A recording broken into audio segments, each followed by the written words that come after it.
Question 1. The monitoring system demonstrates a significant gap in the successful completion rates of a community-based diabetes prevention program between the general participant group and a specific ethnic minority group. Which of the following actions best reflects a best practice approach to address this disparity? Option A. Implement a standardized, generic health education module on diabetes prevention that has been successful in other, unrelated populations, without further assessment of the specific minority group's needs. Option B. Increase the number of program sessions offered to the ethnic minority group, assuming that more exposure to the existing curriculum will improve outcomes. Option C.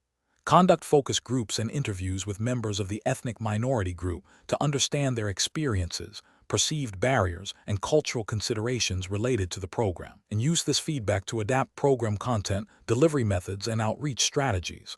Option D. Recommend that the ethnic minority group members increase their personal motivation and commitment to the program, as the current curriculum is evidence-based and should be effective for all.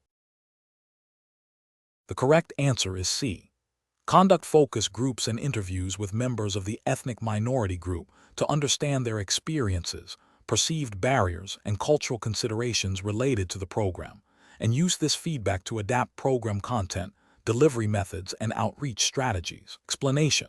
The monitoring system demonstrates a significant disparity in health outcomes for a specific minority population within a community-based diabetes prevention program.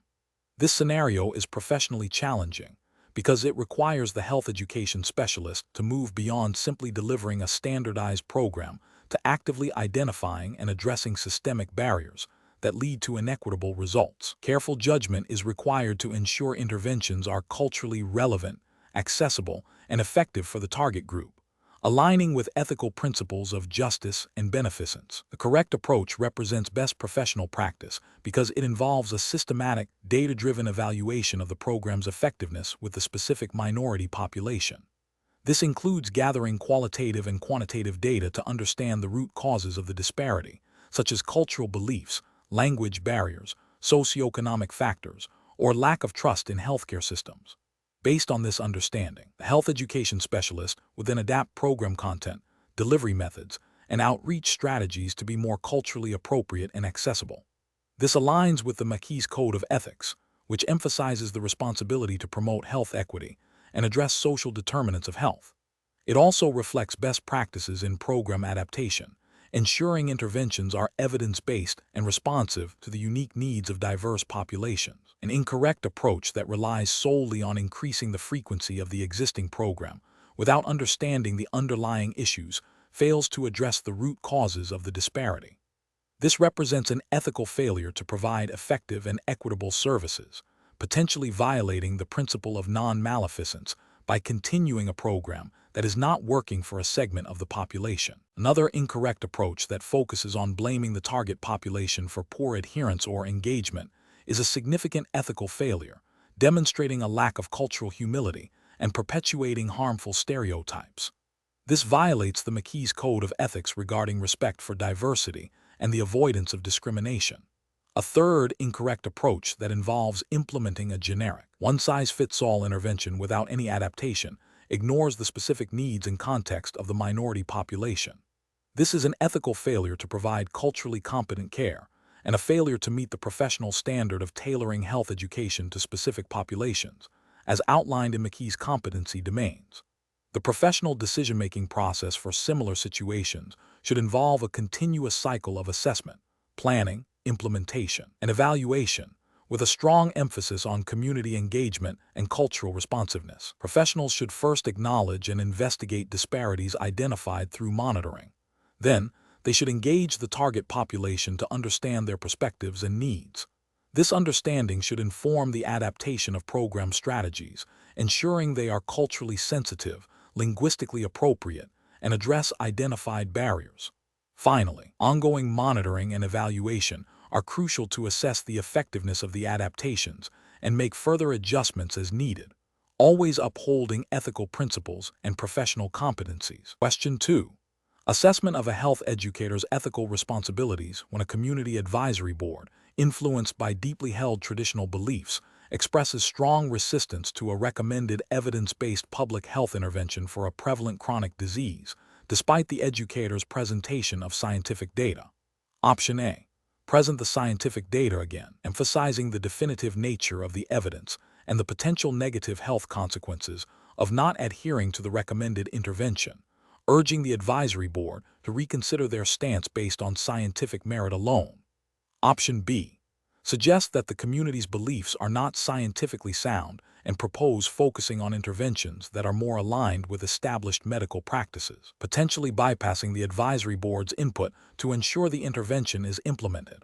Option C. Facilitate a dialogue that respectfully explores the community's beliefs and concerns, explains the scientific rationale for the intervention in culturally relevant terms, and collaboratively seeks ways to adapt or integrate the intervention to align with community values while maintaining its core effectiveness. Option D.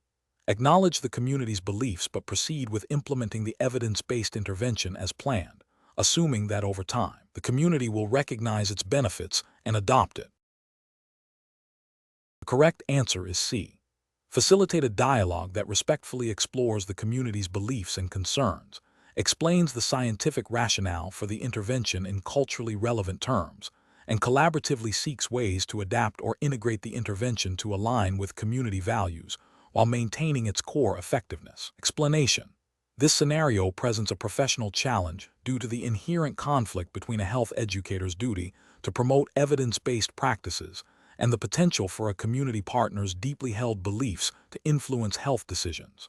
The health educator must navigate this delicate balance while adhering to ethical principles and professional standards. The correct approach represents best professional practice because it prioritizes client autonomy and cultural humility. It acknowledges that while the health educator possesses expertise in evidence-based interventions, the community members have the right to make informed decisions about their health, even if those decisions differ from the educator's recommendations. This approach aligns with the ethical principles of respect for persons and beneficence, ensuring that interventions are collaborative and culturally sensitive, thereby fostering trust and long-term engagement. It also implicitly adheres to the MCHES Code of Ethics, which emphasizes the importance of empowering individuals and communities to make informed choices. An incorrect approach that focuses solely on imposing evidence-based recommendations without considering community beliefs would fail to respect client autonomy and could lead to resistance, distrust, and ultimately ineffective health promotion. This disregards the principle of cultural competence, a cornerstone of effective health education, and could be seen as paternalistic, undermining the collaborative nature of health education. Another incorrect approach that dismisses the community's beliefs as unscientific or irrelevant would be disrespectful and ethnocentric. This violates the ethical principle of respecting diversity and could alienate the community, hindering any potential for positive health outcomes.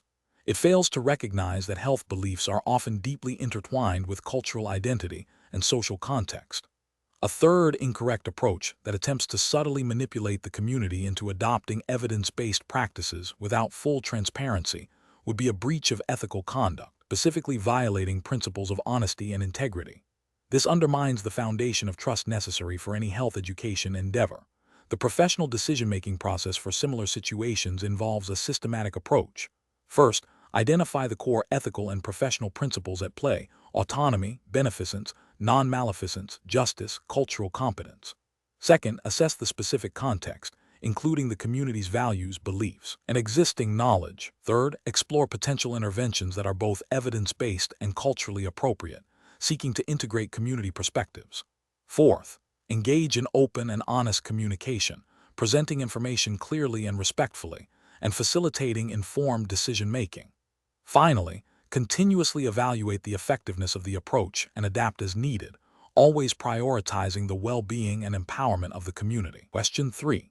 Comparative studies suggest that health educators often face situations where external entities propose collaborations that involve promoting specific products or services. If a health education program is approached by a company to promote a new dietary supplement, and the health educator has no independent evidence of the supplement's efficacy or safety, what is the most ethically sound course of action? Option A. Agree to promote the supplement, focusing on the potential benefits highlighted by the company, and suggest that participants can research it further on their own. Option B. Politely decline the promotion without further investigation, citing a general policy against promoting commercial products. Option C. Objectively evaluate the supplement's claims using credible, independent research and evidence-based guidelines. If the evidence does not support the claims or suggests potential risks, decline the promotion and explain the decision based on professional ethics and the commitment to client welfare. Option D. Accept the promotion, but include a general disclaimer that the information is for educational purposes and individuals should consult their healthcare providers. The correct answer is C. Objectively evaluate the supplement's claims using credible, independent research and evidence-based guidelines. If the evidence does not support the claims or suggests potential risks, decline the promotion and explain the decision based on professional ethics and the commitment to client welfare. Explanation. Scenario analysis. This scenario presents a common ethical dilemma in health education, where a health educator is asked to promote a product or service that may not be in the best interest of the target population, potentially creating a conflict of interest. The challenge lies in balancing professional integrity, client welfare, and potential external pressures or incentives. Careful judgment is required to ensure that the health education intervention remains evidence-based, client-centered, and free from undue influence. Correct approach analysis. The correct approach prioritizes the health and well-being of the target population above all else, adhering to the ethical principles of beneficence and non-maleficence. It involves a thorough, objective assessment of the product's efficacy and safety, consulting credible, independent sources, and transparently communicating any potential conflicts of interest.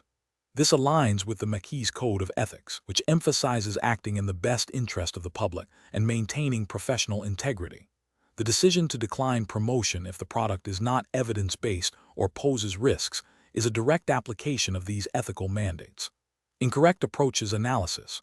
One incorrect approach involves accepting the promotion without critical evaluation, driven by the potential financial benefit or pressure from the company. This violates the principle of non-maleficence by potentially exposing the audience to ineffective or harmful products. It also compromises professional integrity and the trust placed in the health educator by the community. This approach fails to uphold the MCHES Code of Ethics regarding conflicts of interest and the responsibility to provide accurate, evidence-based information. Another incorrect approach might be to promote the product with vague disclaimers, hoping to mitigate ethical concerns without fully addressing the product's limitations or risks. This is a form of deception and fails to provide the audience with the clear, unbiased information they need to make informed decisions. It undermines the principle of autonomy and the health educator's role as a trusted source of information. A third incorrect approach could be to refuse to engage with the request at all, without attempting to understand the product or offer alternative, evidence-based solutions. While avoiding a direct ethical breach, this approach misses an opportunity to advocate for the community's health needs and to potentially guide the company towards more ethical practices or to identify and offer superior, evidence-based alternatives. It can be seen as a failure of professional responsibility to promote health and well-being proactively. Professional reasoning. Health educators should utilize a systematic decision-making framework when faced with such ethical challenges. This framework typically involves 1. Identifying the ethical issue and potential conflicts. 2. Gathering relevant information, including evidence on the product's efficacy and safety, and understanding the MCHES Code of Ethics and relevant professional guidelines. 3. Identifying stakeholders and their interests. 4. Exploring alternative courses of action. 5. Evaluating the potential consequences of each action. 6. Making a decision and implementing it.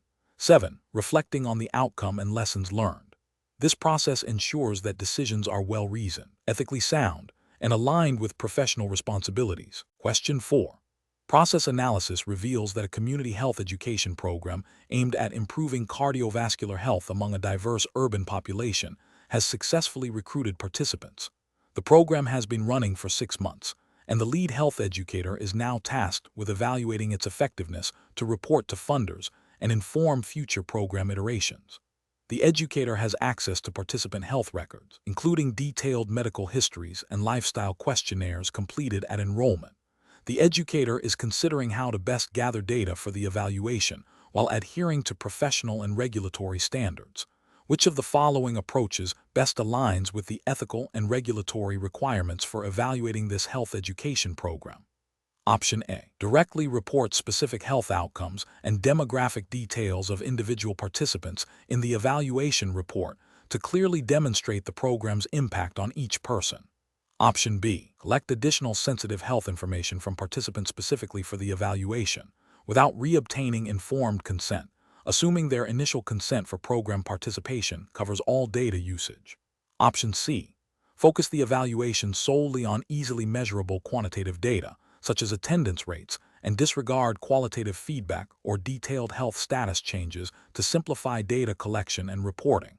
Option D. Utilize aggregated, de-identified data from participant health records and program participation logs, ensuring all reporting focuses on trends and overall program impact, without revealing any individual participant information. The correct answer is D. Utilize aggregated, de-identified data from participant health records and program participation logs, ensuring all reporting focuses on trends and overall program impact, without revealing any individual participant information. Explanation. Scenario analysis. This scenario presents a common challenge in health education program evaluation, balancing the need for rigorous data to demonstrate effectiveness with the ethical imperative to protect participant privacy and ensure equitable access to services. The health educator must navigate the complexities of data collection, analysis, and reporting, while adhering to professional standards and relevant regulations. The pressure to secure future funding often creates a tension between the desire for comprehensive data and the practical limitations of time, resources, and participant willingness. Correct approach analysis. The correct approach prioritizes the ethical and regulatory obligations of a health education professional. It recognizes that while robust evaluation is crucial for program improvement and accountability, it must be conducted in a manner that respects participant rights and confidentiality. This involves obtaining informed consent for data collection, ensuring data security, and using aggregated, de-identified data for reporting to protect individual privacy. This aligns with the ethical principles of beneficence, non-maleficence, and justice, as well as the Health Insurance Portability and Accountability Act, HIPAA, in the U.S., which governs the protection of health information. Furthermore, it reflects the professional standards of the Master Certified Health Education Specialist, MCHES, credential, which emphasizes ethical conduct and evidence-based practice. Incorrect approaches analysis. An approach that involves collecting detailed demographic and health status information without explicit, informed consent for its use in program evaluation violates participant autonomy and privacy rights. This could also contravene HIPAA regulations if not properly handled. An approach that focuses solely on easily quantifiable outcomes, neglecting qualitative data that could provide deeper insights into program impact and participant experiences, leads to an incomplete and potentially misleading evaluation. This fails to meet the professional standard of conducting comprehensive evaluations that inform program improvement. An approach that reports individual participant data, even if anonymized, without ensuring robust de-identification processes or obtaining specific consent for such reporting, poses a significant risk of re-identification and breaches confidentiality, violating ethical principles and potentially legal statutes. Professional reasoning. Health education professionals should employ a systematic decision-making process when designing and implementing program evaluations. This process begins with clearly defining the evaluation's purpose and objectives, identifying key stakeholders, and determining the most appropriate evaluation methods. Crucially, it involves a thorough review of ethical guidelines and relevant legal frameworks, e.g., HIPAA in the U.S. Professionals must then develop a data collection plan that balances the need for information with participant rights, ensuring informed consent, data security, and privacy protection. Reporting should focus on aggregated, de-identified data, and findings should be communicated transparently and responsibly to inform future practice and policy. Question 5. To address the challenge of developing a budget for a new community health program, a health education specialist must consider the diverse needs and priorities of various stakeholders, including community members, local government, and potential funders. Which of the following approaches best reflects best professional practice and adherence to ethical guidelines for resource allocation? Option A. Focus on securing the largest possible grant funding, even if it means designing a program that exceeds the identified community needs or long-term resource capacity. Option B. Allocate the majority of the budget to address the concerns raised most frequently by the most vocal community leaders, as their influence can secure additional support. Option C. Conduct a comprehensive community health needs assessment and engage stakeholders in a participatory process to identify program priorities and evidence-based interventions, which will then inform the budget development. Option D. Prioritize funding for program activities that have been successful in the past, assuming that historical effectiveness guarantees current relevance and efficiency. The correct answer is C. Conduct a comprehensive community health needs assessment and engage stakeholders in a participatory process to identify program priorities and evidence-based interventions, which will then inform the budget development. Explanation. Scenario analysis. This scenario is professionally challenging because it requires a health education specialist to navigate competing stakeholder interests and limited resources when developing a budget for a new community health program. Balancing the perceived needs and priorities of diverse groups, such as community members, local government officials, and potential funders, while adhering to ethical principles and regulatory guidelines for resource allocation, demands careful judgment and strategic planning. The specialist must ensure the budget is not only financially sound, but also equitable, evidence-based, and aligned with the program's goals and the community's actual health needs. Correct approach analysis. The correct approach involves a systematic process of needs assessment, stakeholder engagement, and evidence-based program planning to inform budget development. This aligns with the ethical principles of justice and beneficence, ensuring that resources are distributed fairly and effectively to address the most pressing health issues. It also reflects best professional practice by grounding budget decisions in data and community input, thereby increasing program sustainability and impact. Adherence to MCHES ethical standards, which emphasize accountability, integrity, and competence, necessitates a transparent and data-driven approach to resource allocation. Incorrect approaches analysis. An approach that prioritizes the demands of the most vocal or politically influential stakeholders without a comprehensive needs assessment or evidence base is ethically flawed. This can lead to misallocation of resources, neglecting the needs of underserved populations, and violating the principle of justice. It also fails to demonstrate accountability to the broader community and potential funders. An approach that allocates funds based solely on historical precedent or convenience, without reevaluating current community needs or program effectiveness, is professionally negligent. This can perpetuate inefficient practices and fail to adapt to evolving health challenges, thereby undermining the principle of effectiveness and potentially leading to wasted resources. An approach that focuses exclusively on securing the largest possible grant amount without considering the program's actual needs or the sustainability of funding beyond the initial grant period is short-sighted. This can lead to overpromising and underdelivering, creating unrealistic expectations and potentially jeopardizing the long-term viability of the program, which is contrary to responsible stewardship of resources. Professional reasoning. Health education specialists should employ a decision-making process that begins with a thorough understanding of the community's health status and needs, informed by data and community input. This should be followed by a clear articulation of program goals and objectives, which then guides the identification of necessary resources and the development of a realistic budget. Engaging stakeholders throughout this process ensures buy-in and helps to prioritize competing demands. Budget decisions must be transparent, justifiable, and aligned with ethical principles and professional standards, ensuring accountability and maximizing the program's potential for positive health outcomes. Question 6. The assessment process reveals that a community has a high prevalence of a preventable chronic disease. As a Master Certified Health Education Specialist, MCHES, you are tasked with developing an intervention to promote healthier lifestyle choices. You are considering various health behavior theories to guide your approach. Which of the following theoretical frameworks would be most ethically and practically appropriate for addressing this community-level health issue, considering the need for community engagement and empowerment? Option A. A theory that emphasizes individual cognitive processes and perceived barriers to behavior change, without explicit consideration for community-level influences or participatory planning. Option B. A theory that prioritizes the rapid dissemination of expert-designed health information to individuals, assuming that knowledge alone will lead to behavior change.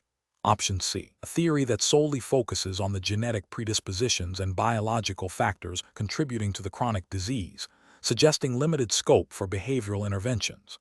Option D, a theory that focuses on the interplay of individual, interpersonal, organizational, community, and public policy factors, advocating for community involvement in identifying solutions and implementing interventions. The correct answer is a theory that emphasizes individual cognitive processes and perceived barriers to behavior change, without explicit consideration for community-level influences or participatory planning. Explanation: scenario analysis. This scenario presents a professional challenge for a MCHES, as it requires navigating the ethical implications of applying health behavior theories in a community setting where individual beliefs and cultural norms may conflict with evidence-based interventions.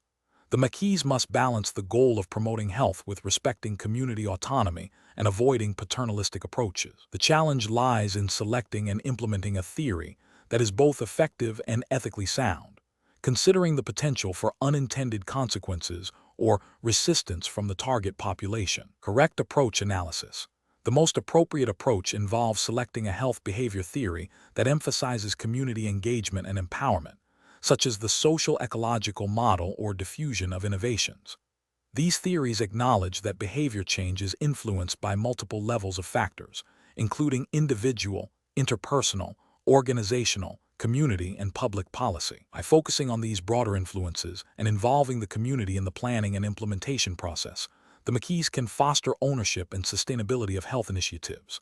This aligns with the ethical principles of beneficence, acting in the best interest of the community, and respect for autonomy, involving the community in decisions that affect them. Furthermore, the MCHES' role as a facilitator and educator, rather than a dictator of behavior, is paramount. Correct approach is analysis, an approach that solely focuses on individual-level theories, such as the health belief model or theory of planned behavior, without considering the broader social and environmental context, is problematic. While these theories can explain individual decision-making, they may fail to address systemic barriers to health and can inadvertently place the burden of change solely on the individual, potentially leading to victim blaming. This approach neglects the interconnectedness of factors influencing health behavior and may not be effective in a community setting. Another incorrect approach would be to impose an intervention based on a theory without community input or cultural adaptation. This paternalistic stance disregards the community's lived experiences, values, and existing knowledge, which can lead to mistrust, resistance, and ultimately the failure of the intervention. It violates the ethical principle of respect for autonomy and can be perceived as culturally insensitive. Finally, an approach that prioritizes rapid implementation of a theoretically sound intervention without adequate assessment of community readiness or potential unintended consequences is also ethically questionable. Health behavior change is a complex process, and rushing interventions can lead to superficial engagement and a lack of lasting impact.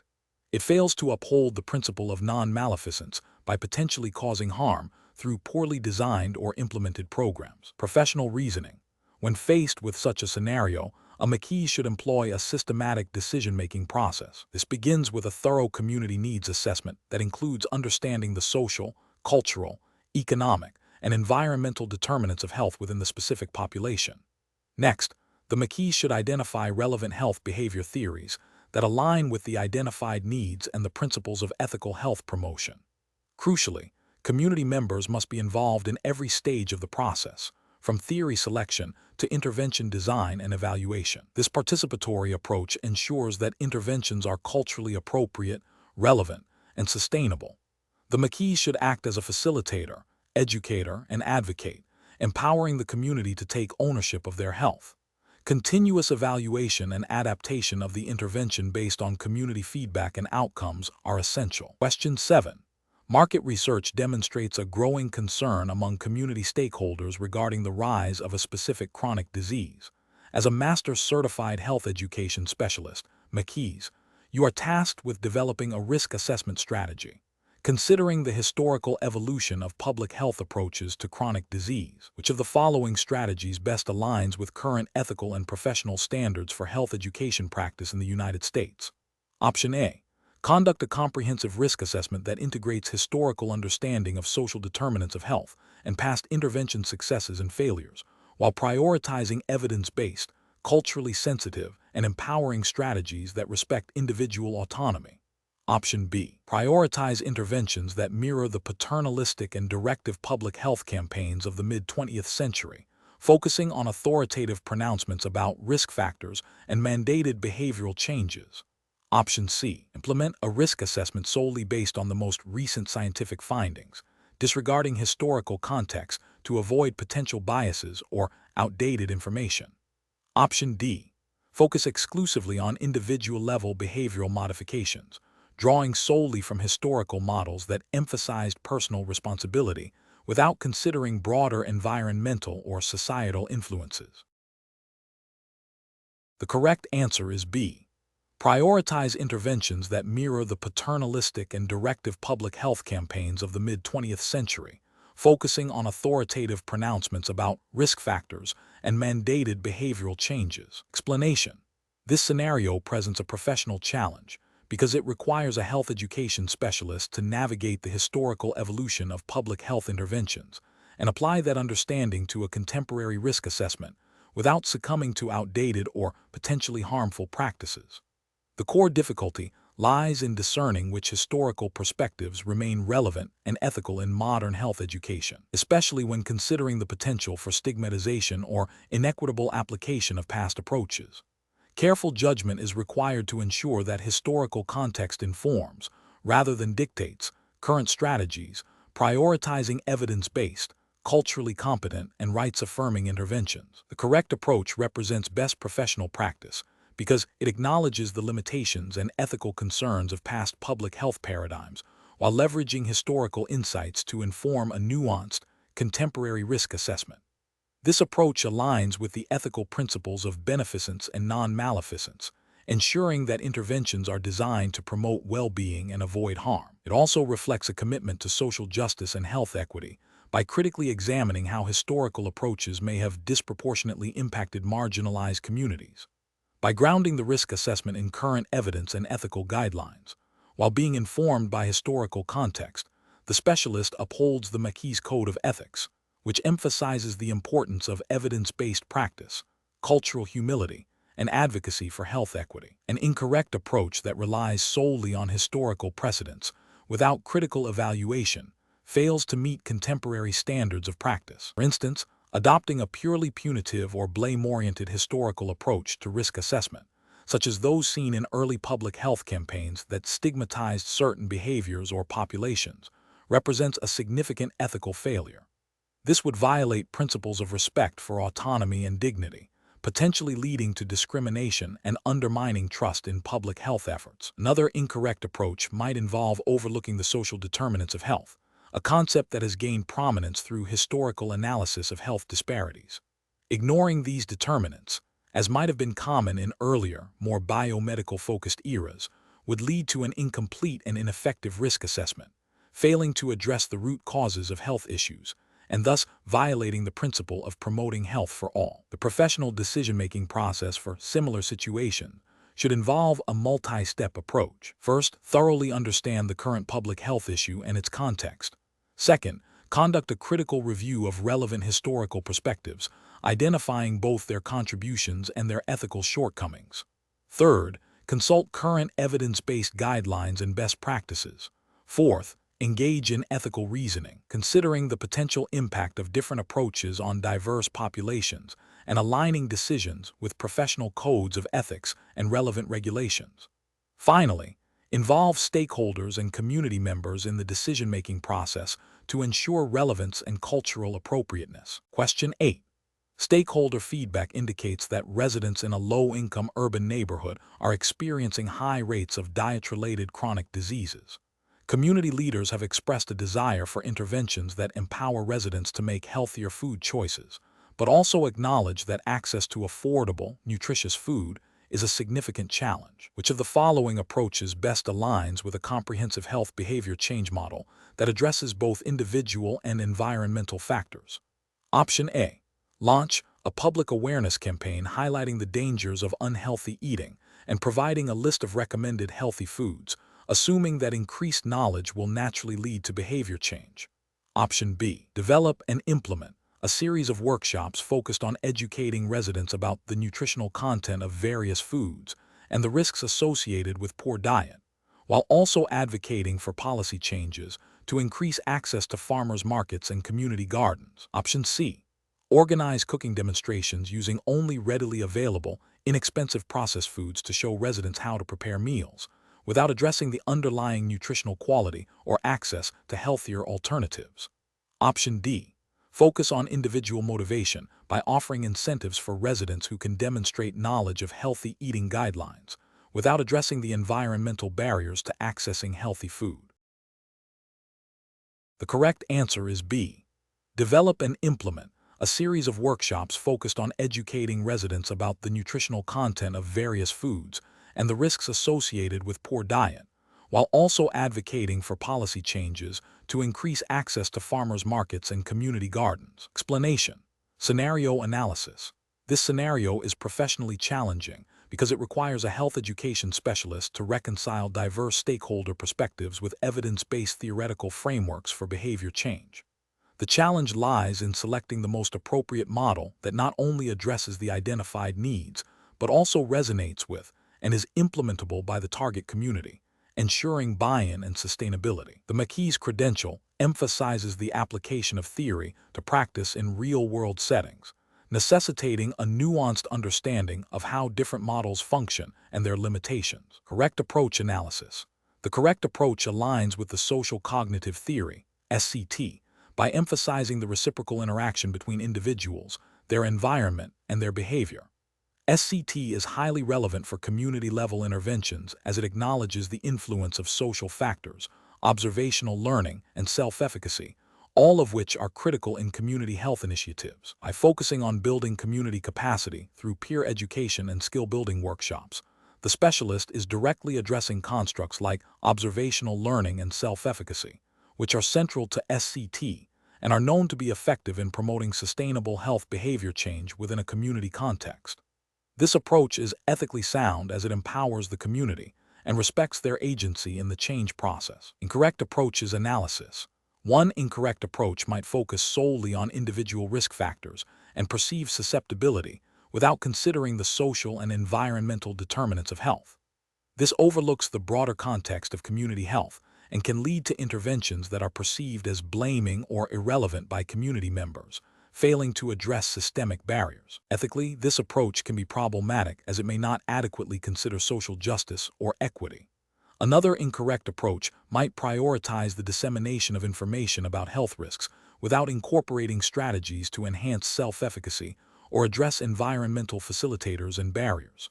While knowledge is a component of behavior change, it is often insufficient on its own. This approach fails to leverage key principles of behavior change models that emphasize personal agency and the ability to enact change, potentially leading to low engagement and limited impact. It may also be seen as paternalistic, assuming that information alone will drive behavior. A third incorrect approach could involve implementing a program based on a model that is too simplistic for the complex community issue, such as focusing only on individual attitudes without considering social norms or environmental influences. This can lead to an intervention that is poorly matched to the community's needs and challenges, resulting in ineffective outcomes and wasted resources. It fails to meet the professional standard of applying the most appropriate and comprehensive theoretical framework. Professional reasoning. Health education specialists must first conduct a thorough needs assessment to understand the target population's health issues, existing resources, and cultural context. They should then critically evaluate various health behavior change models to determine which best fits the identified needs and the specific behaviors targeted. The selection should be guided by evidence of effectiveness, feasibility of implementation within the community, and ethical considerations, including community empowerment and cultural sensitivity. Engaging stakeholders throughout this process is crucial for ensuring relevance and buy-in. Question 9.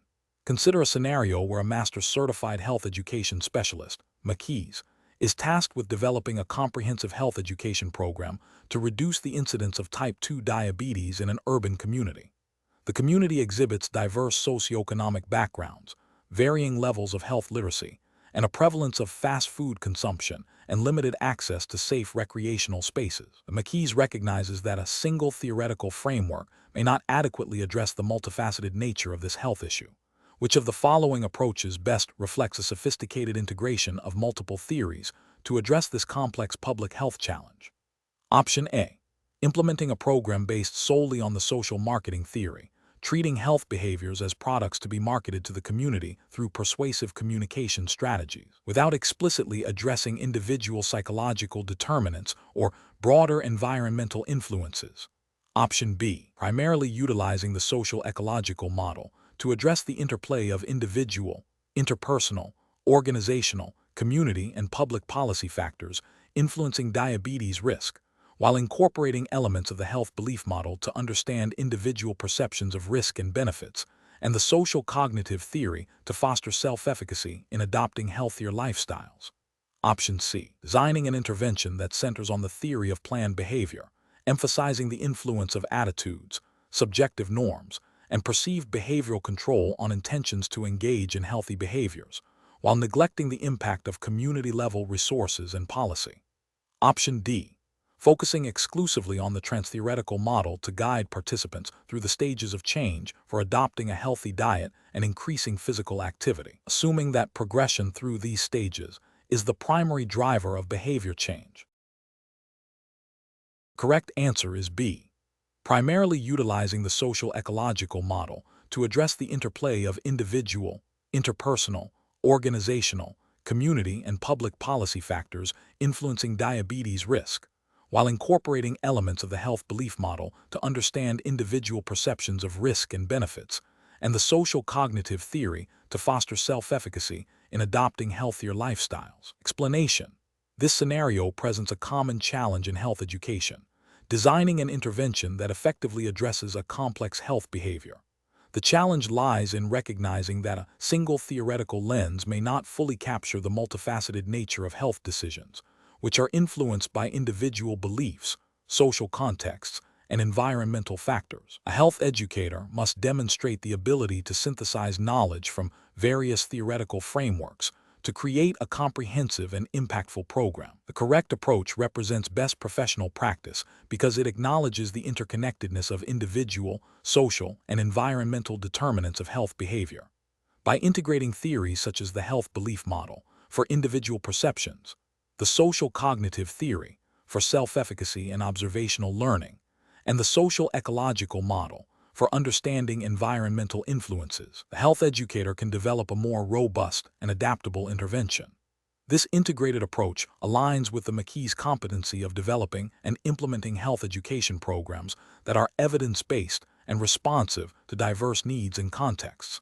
It demonstrates a sophisticated understanding of health behavior change and the ability to apply theoretical principles flexibly and effectively, adhering to ethical principles of beneficence and non-maleficence by maximizing the potential for positive health outcomes. An incorrect approach that relies solely on a single theory, such as only the transtheoretical model, would be professionally unacceptable.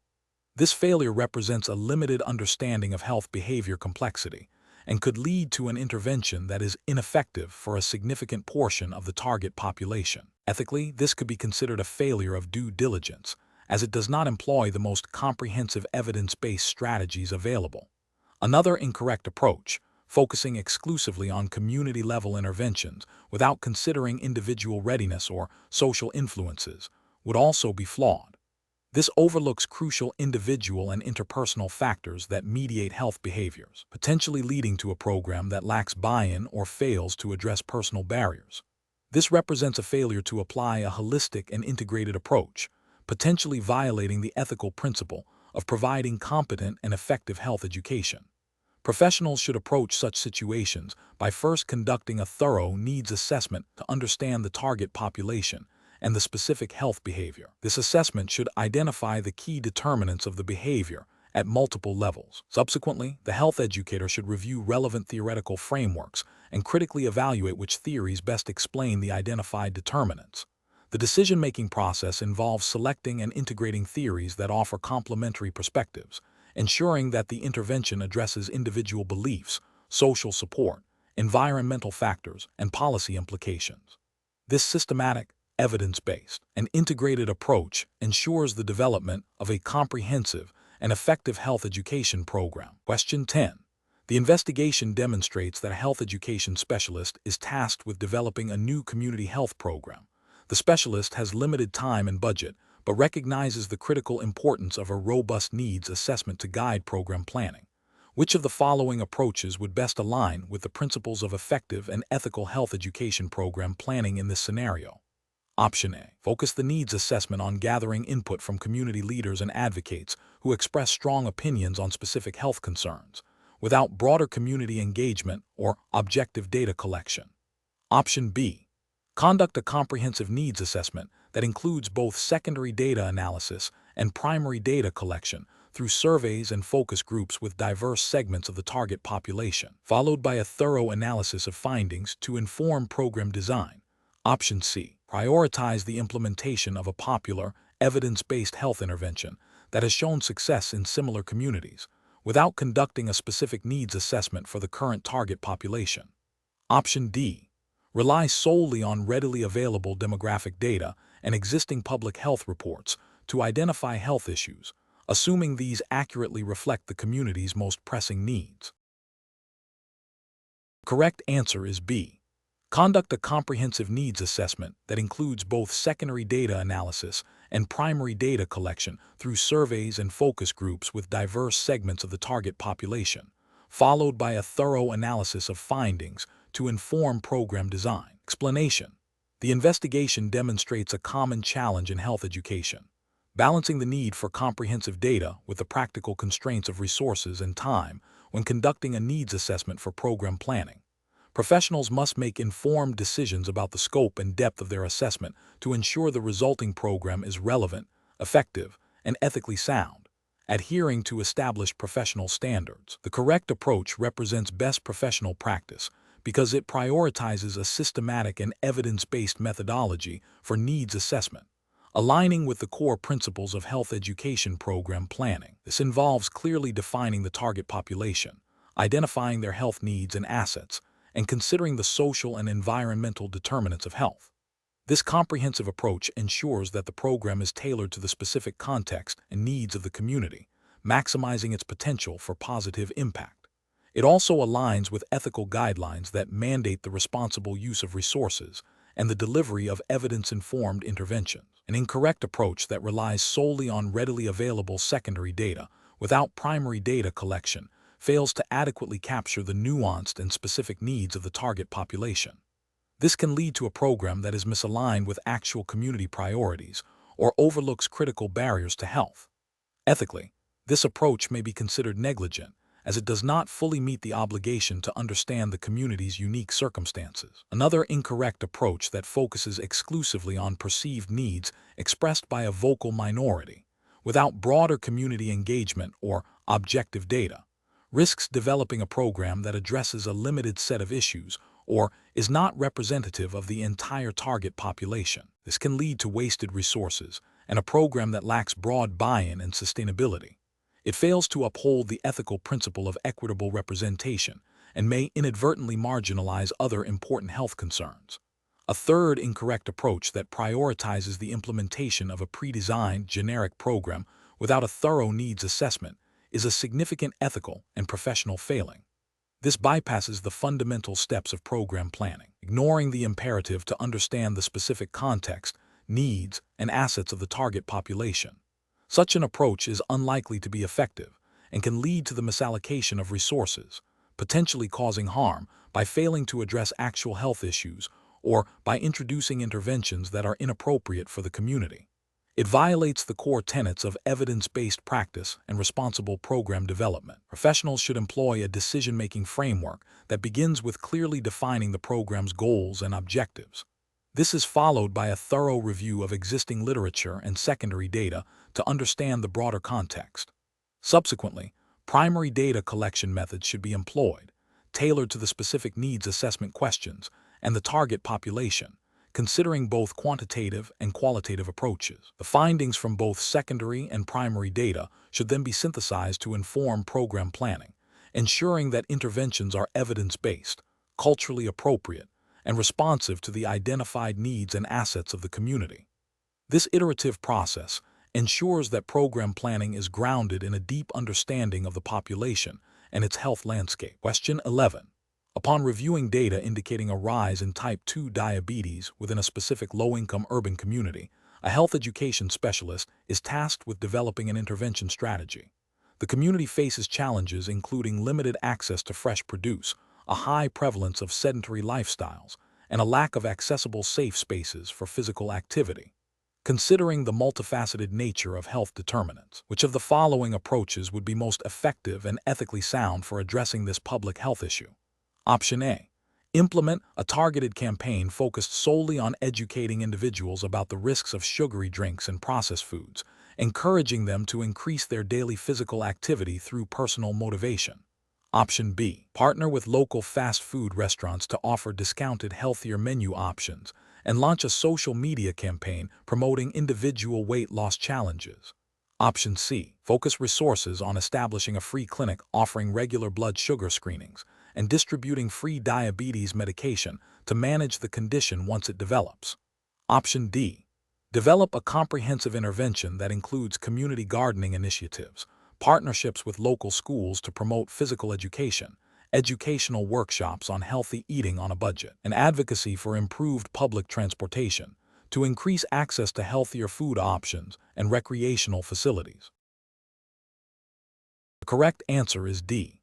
Develop a comprehensive intervention that includes community gardening initiatives, partnerships with local schools to promote physical education, educational workshops on healthy eating on a budget, and advocacy for improved public transportation to increase access to healthier food options and recreational facilities. Explanation. This scenario presents a common challenge for health education specialists, addressing complex health issues that are influenced by multiple determinants. The challenge lies in accurately identifying and prioritizing interventions that target the most impactful determinants within the given resource constraints and regulatory framework. Careful judgment is required to move beyond superficial solutions and implement evidence-based strategies that promote sustainable health improvements. The correct approach represents best professional practice because it aligns with the MCHES Code of Ethics and the foundational principles of health education. Specifically, it emphasizes a comprehensive assessment of all relevant health determinants, biological, behavioral, social, and environmental, and the development of a multifaceted intervention plan. This approach acknowledges that health is a complex outcome influenced by interconnected factors, and that effective interventions must address these interdependencies.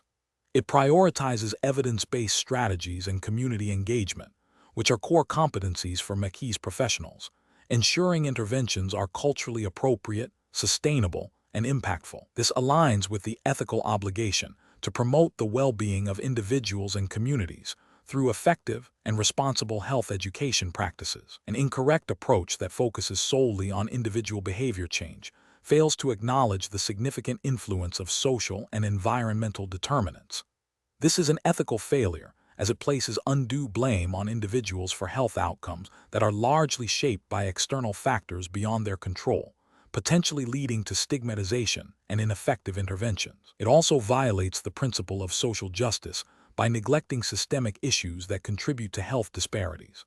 Another incorrect approach that solely targets environmental factors without considering behavioral or social aspects may be logistically challenging and less effective if community buy-in and individual adoption are not fostered. This can be an ethical failure if it leads to the misallocation of resources on interventions that are unlikely to be fully utilized or sustained due to a lack of engagement with other key determinants.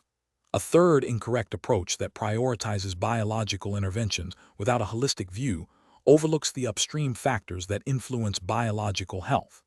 This can be an ethical failure if it leads to a reactive rather than a proactive approach to health, potentially missing opportunities for prevention and addressing root causes of disease. It also fails to meet the professional standard of comprehensive health assessment and intervention. The professional decision-making process for similar situations should involve a systematic approach. 1. Conduct a thorough needs assessment that examines all determinants of health relevant to the target population and health issue. 2. Review existing literature and evidence-based practices for interventions addressing these determinants. 3. Engage stakeholders, including community members, to understand their perspectives and priorities. 4. Develop a multi-component intervention plan that addresses the most impactful determinants, considering feasibility, sustainability, and ethical implications. 5.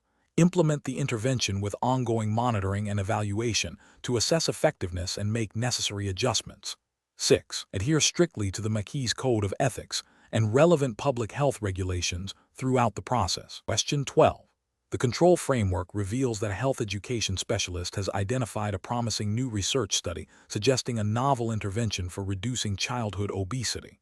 However, the study is a pilot program with a small sample size and has not yet undergone peer review. The specialist is eager to advocate for this intervention to be implemented statewide. What is the most ethically and professionally responsible course of action? Option A. Dismiss the research as insufficient due to its preliminary nature and continue to advocate for existing, well-established obesity prevention strategies. Option B. Conduct a thorough critical appraisal of the research, seeking additional supporting evidence and considering the intervention's feasibility and potential unintended consequences before proposing any policy changes. Option C. Advocate for the immediate implementation of the intervention statewide, emphasizing the potential benefits highlighted in the preliminary research to secure funding and support. Option D. Present only the positive findings of the preliminary research to policymakers, downplaying any limitations to expedite the adoption of the new intervention. Correct answer is C. Advocate for the immediate implementation of the intervention statewide, emphasizing the potential benefits highlighted in the preliminary research to secure funding and support. Explanation. The scenario presents a common ethical dilemma for health education specialists, balancing the imperative to use evidence-based practice with the potential for research findings to be misinterpreted or misused, leading to policy decisions that could harm the very populations they aim to serve. The MCHES credential signifies a commitment to ethical practice and the application of sound research principles. The challenge lies in navigating the complexities of translating research into actionable policy while upholding professional integrity and safeguarding public health. The correct approach prioritizes a thorough, critical, and context-specific evaluation of research before advocating for policy changes. This aligns with the MCHES Code of Ethics, which emphasizes the responsibility to use the best available evidence and to protect the public's health. It also reflects the core competency of utilizing research to inform practice and policy by ensuring that the research is not only valid, but also relevant and appropriately applied. This approach demonstrates a commitment to scientific rigor and ethical responsibility, ensuring that policy recommendations are grounded in robust evidence and are likely to yield positive outcomes without unintended negative consequences. An incorrect approach would involve uncritically accepting preliminary or flawed research and immediately pushing for policy changes. This fails to meet the ethical obligation to ensure the accuracy and applicability of information used to influence public health policy. Such an approach risks promoting ineffective or even harmful interventions, undermining public trust, and violating the principle of do no harm. It also neglects the responsibility to critically appraise research for bias, methodological limitations, and generalizability, which are fundamental to evidence-based practice. Another incorrect approach might be to dismiss research that contradicts existing practices or deeply held beliefs, even if the research is sound. This demonstrates a resistance to innovation and a failure to adhere to the principle of continuous improvement in health education. It also represents a departure from the ethical duty to remain informed about the latest scientific advancements and to adapt practice and policy accordingly. This approach prioritizes personal or organizational comfort over the potential for improved public health outcomes based on emerging evidence. Finally, an incorrect approach could involve selectively presenting research findings to support a predetermined policy agenda, ignoring contradictory evidence. This is a clear ethical violation, as it constitutes a misrepresentation of the scientific literature and a betrayal of the public trust. Health education specialists have a duty to present information objectively and comprehensively, allowing for informed decision-making by policymakers and the public. This manipulative tactic undermines the integrity of the research-to-policy translation process and can lead to detrimental policy outcomes. The professional decision-making process for similar situations should involve a systematic approach. First, Critically appraise the research for its validity, reliability, and relevance to the specific population and context. Second, consider the ethical implications of the research findings and their potential impact on different stakeholder groups. Third, engage in a collaborative process with policymakers, community members, and other relevant professionals to discuss the research and its implications. Fourth, advocate for policies that are informed by the best available evidence, while remaining transparent about the limitations of the research and potential uncertainties. This process ensures that decisions are evidence-based, ethically sound, and responsive to the needs of the community. Question 13. Examination of the data shows a significant increase in reported cases of type 2 diabetes and cardiovascular disease in a low-income urban neighborhood, alongside qualitative feedback from community members highlighting limited access to affordable fresh produce, a lack of safe spaces for physical activity, and high levels of stress due to economic instability. Which of the following approaches best identifies the health needs and priorities for this community? Option A. Conduct a comprehensive needs assessment that integrates epidemiological data on disease prevalence with qualitative data on social determinants of health, community perceptions, and existing resources to identify root causes and community-driven solutions. Option B. Recommend policy changes to increase funding for healthcare providers, believing that improved access to medical treatment will inherently resolve the identified health issues. Option C. Prioritize interventions focused on individual behavior change for diet and exercise, assuming these are the primary drivers of the observed health conditions. Option D. Focus resources on addressing the most prevalent disease, type 2 diabetes, by implementing a single, standardized diabetes education program, as this is the most statistically significant health concern. The correct answer is C. Prioritize interventions focused on individual behavior change for diet and exercise, assuming these are the primary drivers of the observed health conditions. Explanation. The scenario presents a common challenge for health education specialists, interpreting diverse data to identify the most pressing health needs within a community. The professional challenge lies in synthesizing quantitative and qualitative information, considering social determinants of health, and prioritizing interventions that are both effective and equitable, all while adhering to ethical principles and professional standards. Careful judgment is required to move beyond superficial observations to a nuanced understanding of community health issues. The correct approach represents best professional practice because it systematically analyzes multiple data sources, including both objective statistics and subjective community feedback, to identify patterns and underlying causes of health disparities. This aligns with the MCHES Code of Ethics, which emphasizes the importance of evidence-based practice and community engagement. Specifically, it reflects the ethical responsibility to advocate for the health needs of the community and to use resources effectively by targeting the most significant issues. This approach prioritizes a comprehensive understanding of the community's context, including social, economic, and environmental factors, which are crucial for developing relevant and impactful health education programs. An incorrect approach that focuses solely on readily available, easily quantifiable data, without considering qualitative insights or underlying social determinants, fails to meet the ethical obligation to conduct a thorough needs assessment. This can lead to misallocation of resources and the development of interventions that do not address the root causes of health problems, potentially exacerbating existing inequities.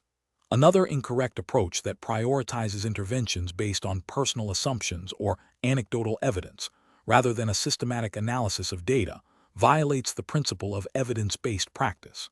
This can result in ineffective programs and a lack of accountability. An approach that ignores community input and focuses only on top-down directives overlooks the critical role of community participation in successful health education initiatives, potentially leading to interventions that are not culturally appropriate or sustainable. Professionals should employ a decision-making framework that begins with a clear definition of the assessment's goals. This is followed by systematic data collection from diverse sources, rigorous analysis that considers both quantitative and qualitative data, and the synthesis of findings to identify priority health needs. Crucially, this process must involve community stakeholders at every stage to ensure relevance, buy-in, and cultural appropriateness. The final step involves translating identified needs into actionable, evidence-based strategies with ongoing evaluation to ensure effectiveness and adapt as necessary. Question 14. Performance analysis shows that a health education specialist is developing an intervention to address a rise in type 2 diabetes within a low-income urban community.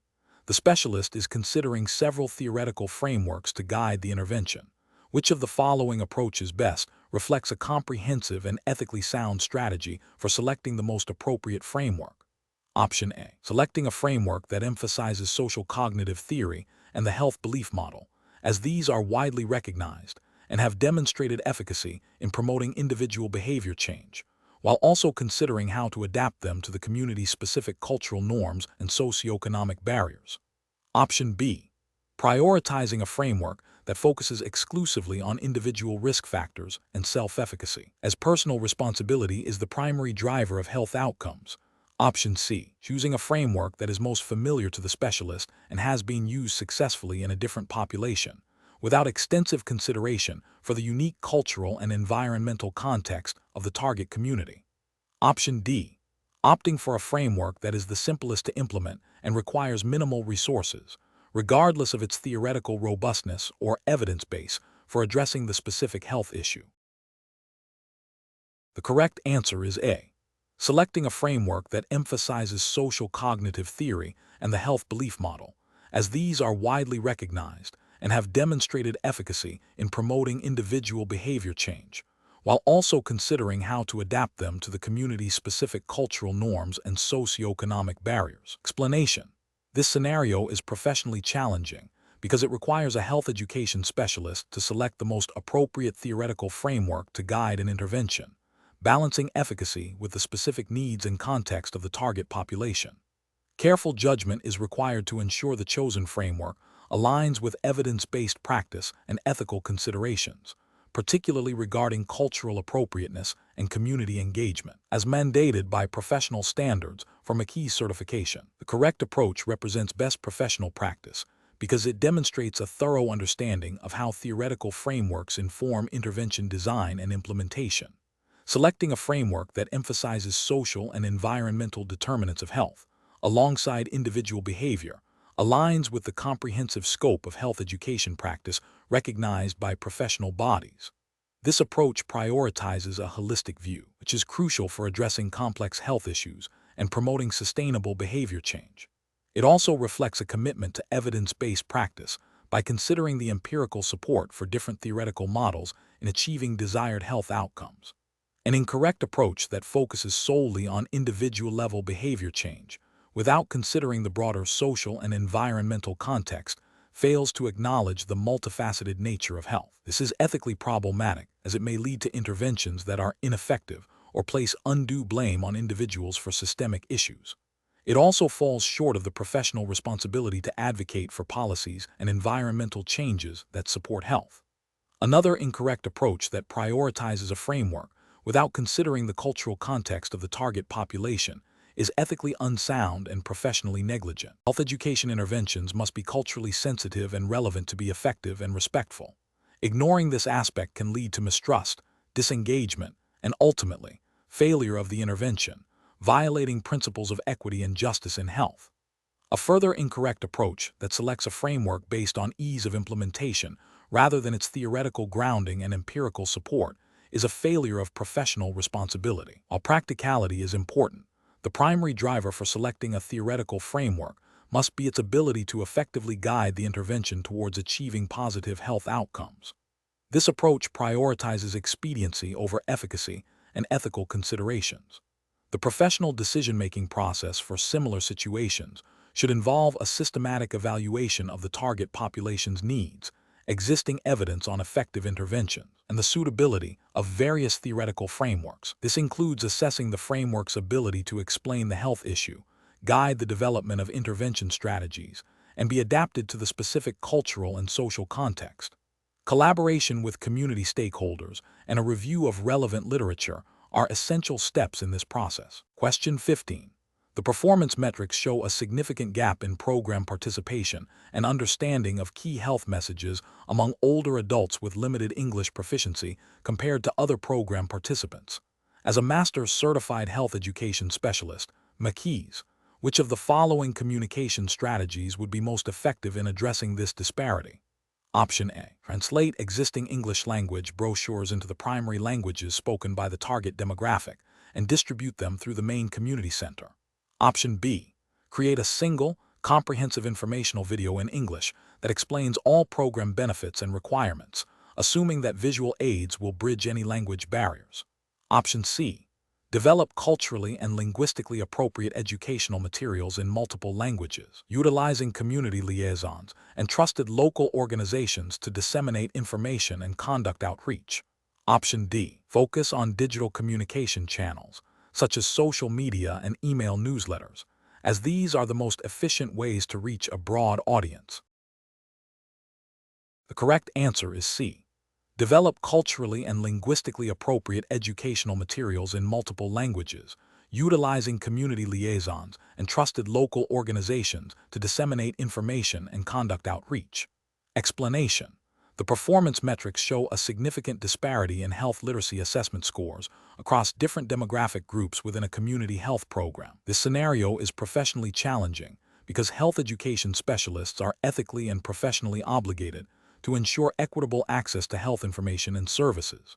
Failure to address these disparities can lead to poorer health outcomes for underserved populations, violating core principles of public health and health education practice. Careful judgment is required to identify and implement communication strategies that are culturally sensitive, linguistically appropriate, and accessible to all individuals, regardless of their background. The correct approach represents best professional practice because it prioritizes a comprehensive needs assessment and the development of tailored communication materials.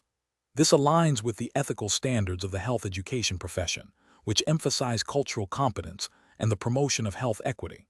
By involving community members in the development process, health education specialists ensure that the communication strategies are relevant, understandable, and respectful of diverse values and beliefs.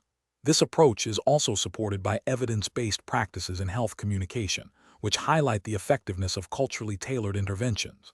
An incorrect approach that relies solely on a single, standardized communication method fails to acknowledge the diverse needs of the audience. This can lead to misinterpretation, disengagement, and ultimately, a failure to achieve desired health outcomes. Ethically, this approach violates the principle of justice by not providing equitable opportunities for health information access. It also demonstrates a lack of cultural competence, a fundamental requirement for health education specialists. Another incorrect approach that uses overly technical jargon or complex language without simplification is also professionally unacceptable. This creates a barrier to understanding for individuals with lower health literacy, disproportionately affecting certain demographic groups. This approach demonstrates a disregard for the audience's cognitive abilities and prior knowledge, leading to ineffective communication and potential health disparities. It fails to meet the professional standard of clear and accessible health messaging. A third incorrect approach that assumes all individuals within a demographic group share the same communication preferences is a generalization that can lead to missteps. While demographic information can inform strategy, it should not replace individual-level understanding or the recognition of intragroup diversity. This approach risks alienating or misunderstanding segments of the population, hindering effective health education. The professional decision-making process for similar situations should involve a systematic approach. First, thoroughly analyze the performance data to identify specific disparities and their potential root causes. Second, engage in community-based participatory research to understand the unique needs, preferences, and barriers of diverse audience segments. Third, develop and pilot communication strategies that are culturally and linguistically appropriate, utilizing a variety of channels and formats. Finally, continuously evaluate the effectiveness of these strategies and make iterative adjustments based on feedback and ongoing performance monitoring. This iterative, audience-centered process ensures that health education efforts are both ethical and effective. Question 16. Analysis of a health education program that demonstrated significant success in reducing adolescent smoking rates in a suburban school district is being considered for implementation in a large, urban, multi-ethnic community. The original program relied heavily on peer-led workshops and informational pamphlets distributed in schools. The health education team is tasked with adapting this program for the new context. Which of the following strategies represents the most effective and ethically sound approach to program implementation in this new setting? Option A. Implement the program with minimal modifications, assuming that the core message about the dangers of smoking will resonate universally and that the existing peer-led model can be directly replicated in the new urban environment. Option B. Develop new program materials and activities based on the health educator's assumptions about the cultural norms and challenges of the urban community, without direct input from community members, to expedite the implementation process. Option C. Conduct a comprehensive community needs assessment, including focus groups with adolescents and community leaders from diverse ethnic backgrounds, to understand local perceptions of smoking, existing support systems, and preferred communication channels. Subsequently, adapt program content and delivery methods based on these findings, ensuring cultural relevance and accessibility, and pilot test the adapted program before full-scale rollout. Option D. Focus solely on updating the pamphlets with more current statistics on smoking-related illnesses and deliver them through school nurses, as this is a direct and efficient method of information dissemination. Correct answer is C. Conduct a comprehensive community needs assessment, including focus groups with adolescents and community leaders from diverse ethnic backgrounds, to understand local perceptions of smoking, existing support systems, and preferred communication channels. Subsequently, adapt program content and delivery methods based on these findings, ensuring cultural relevance and accessibility, and pilot test the adapted program before full-scale rollout. Explanation. Scenario analysis. This scenario presents a common challenge in health education program implementation, adapting a successful intervention to a new, diverse community with potentially different cultural norms, literacy levels, and access to resources. The challenge lies in ensuring fidelity to the core principles of the intervention, while making necessary modifications for cultural relevance and effectiveness, without compromising the integrity of the original program or alienating the target audience. Careful judgment is required to balance adaptation with evidence-based practice. Correct approach analysis. The most effective approach involves a systematic process of needs assessment and community engagement. This aligns with the MCHES Code of Ethics, which emphasizes the importance of respecting the dignity and rights of individuals and communities, and the responsibility to promote health and well-being in a culturally competent manner. By conducting a thorough needs assessment, the health educator can identify specific barriers and facilitators within the new community. Engaging community members through focus groups and advisory boards ensures that proposed adaptations are culturally appropriate, relevant, and likely to be accepted and sustained. This participatory approach fosters ownership and empowers the community, leading to more effective and sustainable program outcomes, consistent with ethical principles of beneficence and non-maleficence. Incorrect approaches analysis. One incorrect approach would be to implement the program with minimal changes, assuming the success in one setting will translate directly to another. This fails to acknowledge the diversity of communities and violates the ethical principle of cultural competence, risks alienating the target population, leading to low engagement and program failure, which is a form of non-maleficence failure. Another incorrect approach would be to make extensive, unvalidated modifications based solely on the health educator's assumptions without community input. This disregards the expertise and lived experiences of the community members, potentially introducing interventions that are ineffective, culturally insensitive, or even harmful. This approach neglects the ethical imperative to involve stakeholders and can lead to wasted resources and a lack of trust. A third incorrect approach might be to prioritize rapid implementation over thorough adaptation, perhaps due to time or funding constraints. This haste can lead to superficial changes that do not address the underlying needs or cultural nuances of the new community. It demonstrates a lack of due diligence and can result in a program that is not truly responsive to the population it aims to serve, thereby failing to uphold the responsibility to promote health effectively. Professional reasoning. When faced with adapting a program to a new population, health education professionals should employ a phased approach. This begins with a comprehensive understanding of the new context through needs assessment and literature review. Next, it involves collaborative planning with community stakeholders to identify appropriate adaptations. This is followed by pilot testing of modified components, rigorous evaluation of effectiveness and cultural appropriateness, and ongoing refinement. This iterative process, grounded in ethical principles and evidence-based practice, ensures that interventions are both effective and respectful of the communities they serve. Question 17.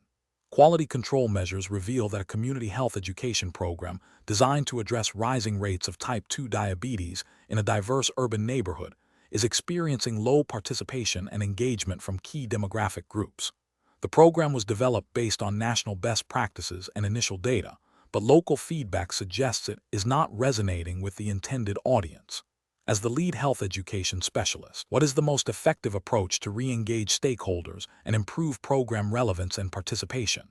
Option A.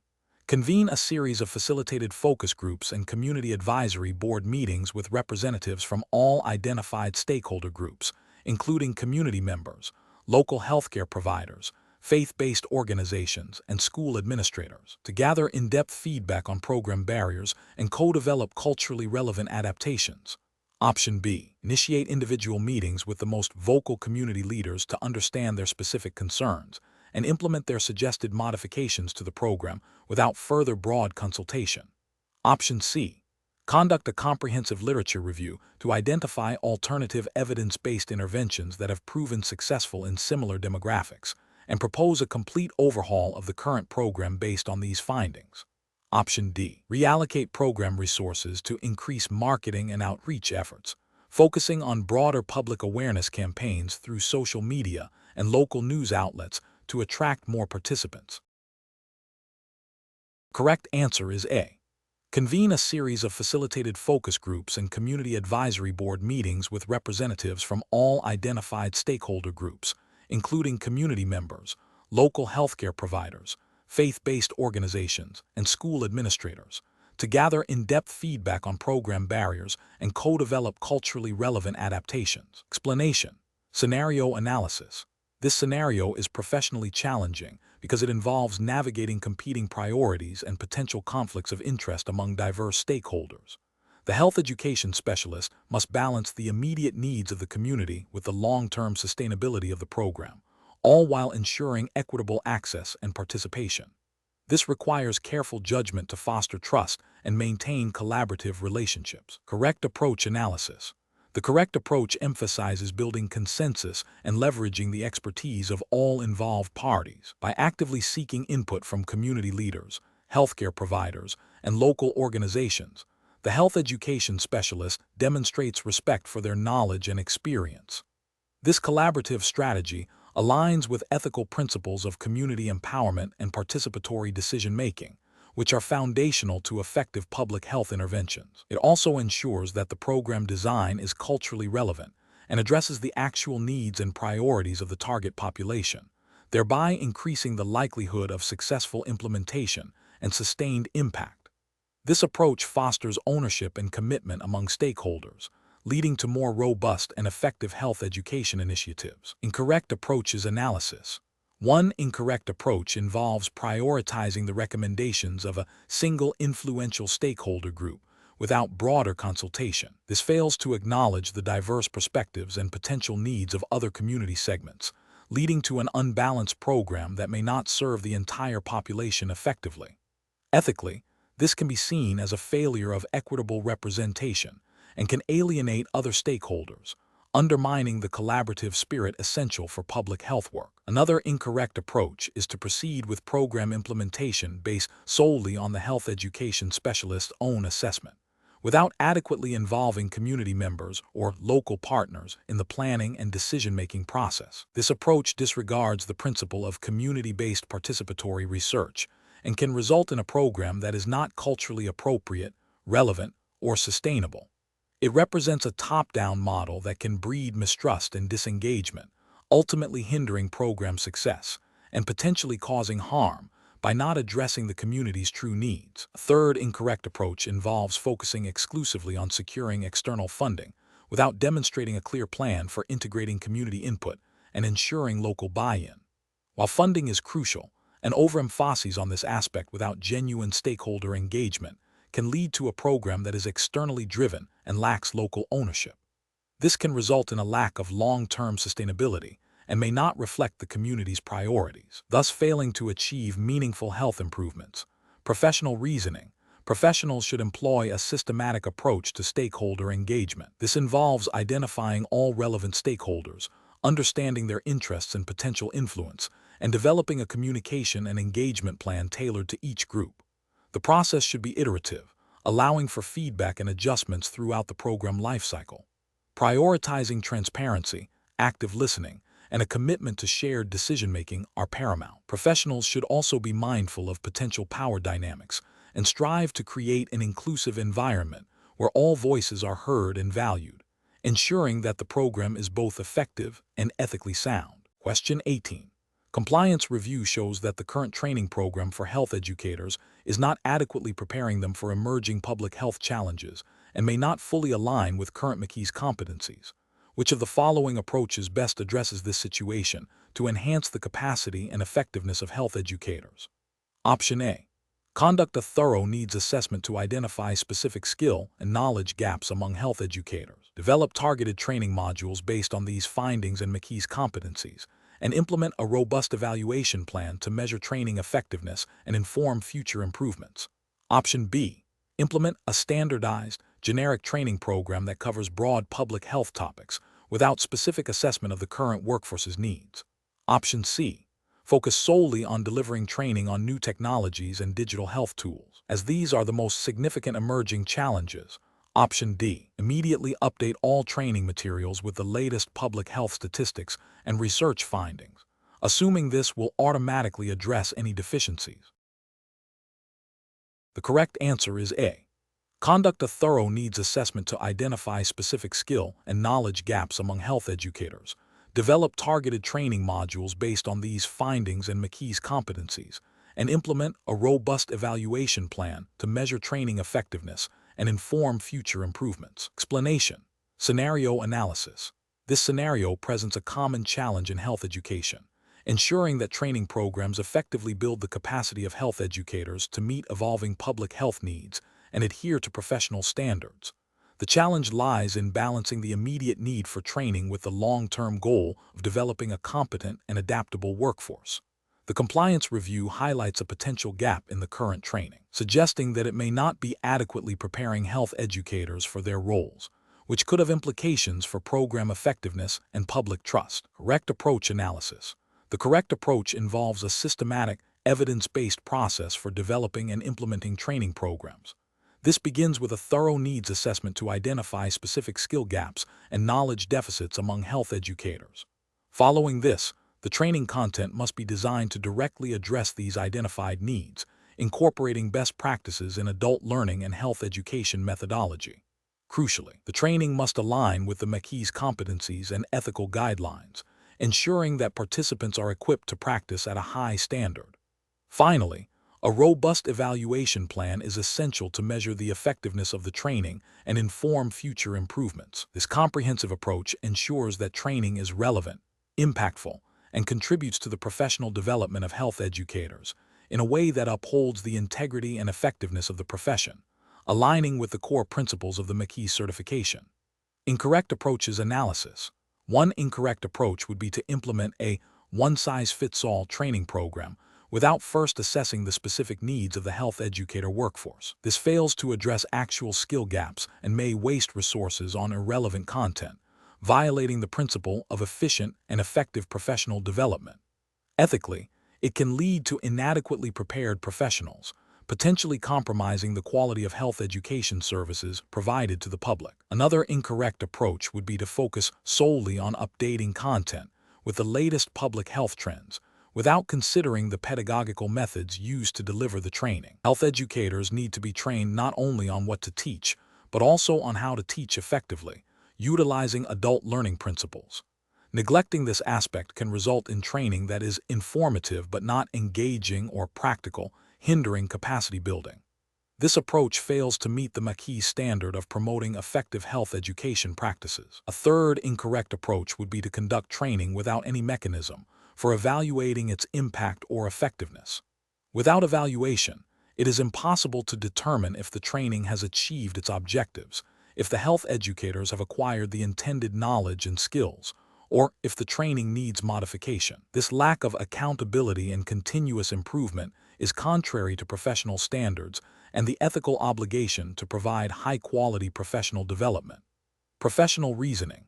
Professionals facing this situation should employ a structured decision-making framework. First, they must clearly define the problem by understanding the findings of the compliance review and its implications. Second, they should gather information by conducting a comprehensive needs assessment, consulting with stakeholders, and reviewing existing MCHES competencies and ethical guidelines. Third, they should identify and evaluate potential solutions, considering various training methodologies and content development strategies. Fourth, they should select the best course of action, prioritizing approaches that are evidence-based, aligned with professional standards, and demonstrably effective. Finally, they must implement the chosen solution and establish a system for ongoing monitoring and evaluation to ensure continuous improvement and accountability. Question 19. Research into the effectiveness of a community-based smoking cessation program has yielded data on participant attendance, satisfaction surveys, and self-reported quit rates. To accurately assess the program's impact, which of the following approaches would best demonstrate its contribution to the target population's health? Option A. Compiling testimonials from participants who successfully quit smoking to illustrate program success. Option B. Analyzing changes in participants' physiological markers of smoking exposure and their reported quality of life. Option C. Reviewing participant feedback forms to gauge overall program enjoyment and perceived usefulness. Option D. Comparing the number of participants who completed the program to the initial recruitment numbers. The correct answer is B. Analyzing changes in participants' physiological markers of smoking exposure and their reported quality of life. Explanation. This scenario presents a common challenge in health education program planning, demonstrating the impact of interventions beyond immediate outputs.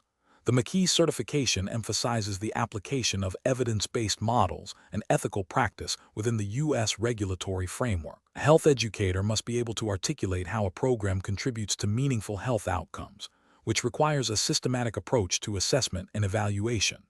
The correct approach, focusing on assessing the impact of the intervention on the target population's health status and quality of life, aligns directly with the evaluative phases of program planning models like Proceed, and the ultimate goals of logic models. This demonstrates a commitment to accountability and evidence-based practice, as expected of a MCHES professional. It reflects the ethical obligation to ensure programs are effective and contribute to public health goals, often implicitly or explicitly supported by federal guidelines for public health initiatives, e.g., CDC's framework for program evaluation.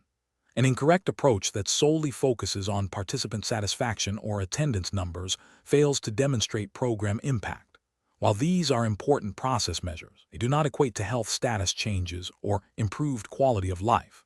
This approach could lead to misallocation of resources and a failure to address the root causes of health issues, potentially violating ethical principles of beneficence and non-maleficence by not ensuring the program is truly beneficial or, at worst, is ineffective. Another incorrect approach that relies on anecdotal evidence or personal opinions without systematic data collection lacks the rigor required for professional health education practice. This bypasses the need for objective measurement and evidence-based decision-making, which is a cornerstone of MCHES competency. It also risks introducing bias and misinterpreting program effectiveness, potentially leading to ethical breaches related to professional integrity and responsible stewardship of public or organizational resources. A professional decision-making process for similar situations involves a thorough understanding of the chosen program planning model's evaluation components. A MCHES professional should 1. Clearly define the intended health outcomes and quality of life indicators to be measured.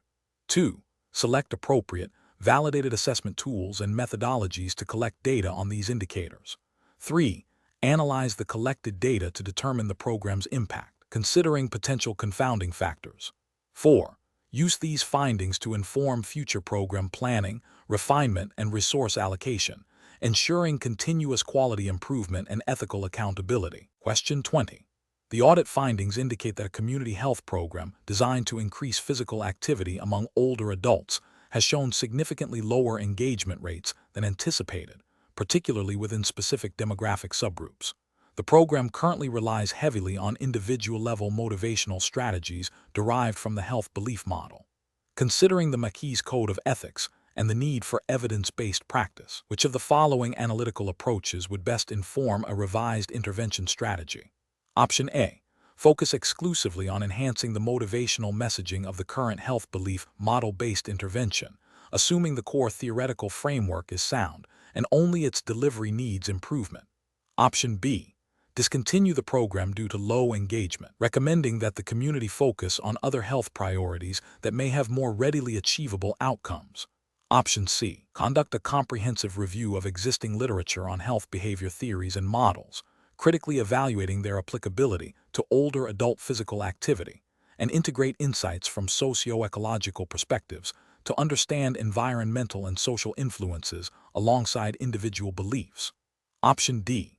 Immediately pivot to a new, trending health intervention strategy that has shown promise in other populations, assuming similar success will translate to this community without further theoretical analysis.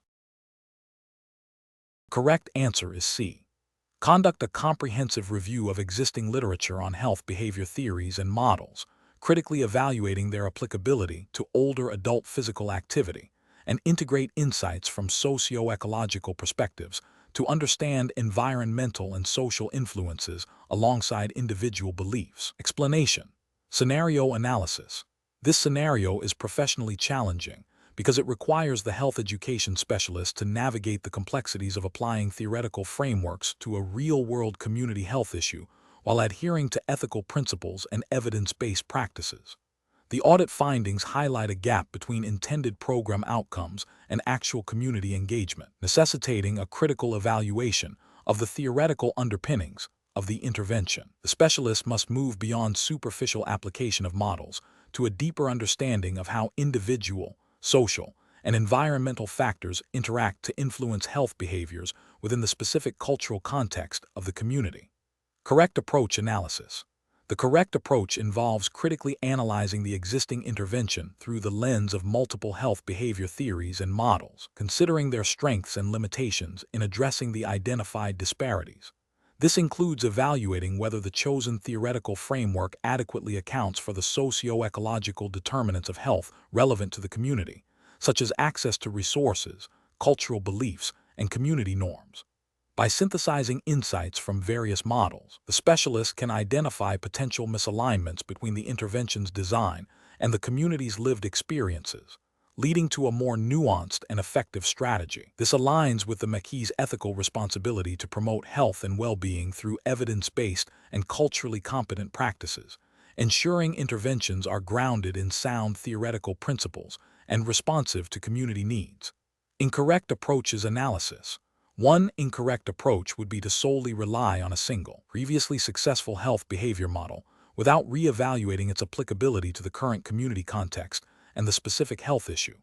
This fails to acknowledge that theoretical models are not universally applicable and may not capture the unique socio-cultural and environmental factors influencing health behaviors in this particular population.